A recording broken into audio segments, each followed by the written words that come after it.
happening with the counteroffensive? President Zelensky has said in the past that it's proceeding more slowly than he'd liked and has warned people not to expect rapid results like a movie scene. Well, we can talk now to Yuriy, you've heard on the programme before, advisor to the Ukrainian Defence Minister. Good morning. Good morning. Good morning, Martha. And just get us up to date on what's been happening, the focus on the village of Staromayorsk, which I hope I'm pronouncing correctly, and why that's significant. You are pronouncing it correctly, and I will just repeat what we have been saying for such a long time, that for us, for Ukrainians, every meter, every village, every town is a milestone.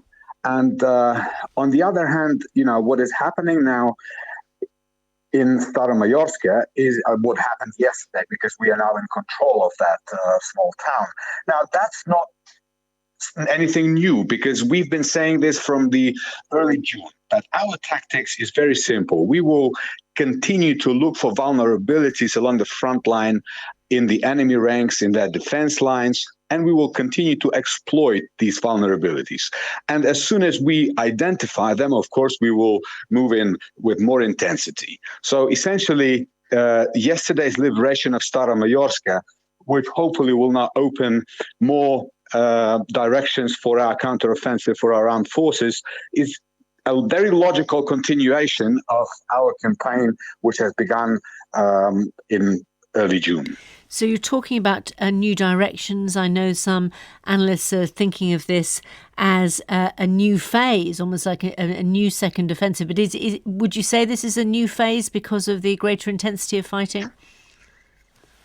Martha, we always ask of our partners two things: weapons and patience. Now, we have very capable military command. They've proven it time and again that they're capable of masterminding really, really solid and smart campaigns. Now, it's a continuation of the campaign that's ongoing. We have not committed our major forces yet, that is correct. And at the same time, our goal remains unchanged. We will intensify our offensive operations as we identify more vulnerabilities along the front lines. But let's not forget that we are still in a situation where the enemy is deeply entrenched, where the enemy has the air superiority along the front line, and where the enemy has laid millions, literally millions of mines along the front line. So considering all these factors, I think, even those who are impatient should realize that the progress of the Ukrainian armed forces in the given circumstances is very steady, put it that way. One suggestion that's been talked about how all of this could end, coming from American sources, American analysts, is the idea of having a kind of armistice along the lines of what happened in North Korea and South Korea. So an end to the fighting, but without any further concessions being made in terms of permanent territory. What do you think about that? That's an illusion that we are not even discussing between ourselves here, because we understand that it's unrealistic. For us, the goal is very clear. We will reinstate the territorial integrity of Ukraine as it was in 1991, and nothing will stop us from achieving that goal. We are degrading the enemy's army. We are demoralizing them. We are destroying their defensive potential on a daily basis. We are destroying their life force. We are destroying their military equipment.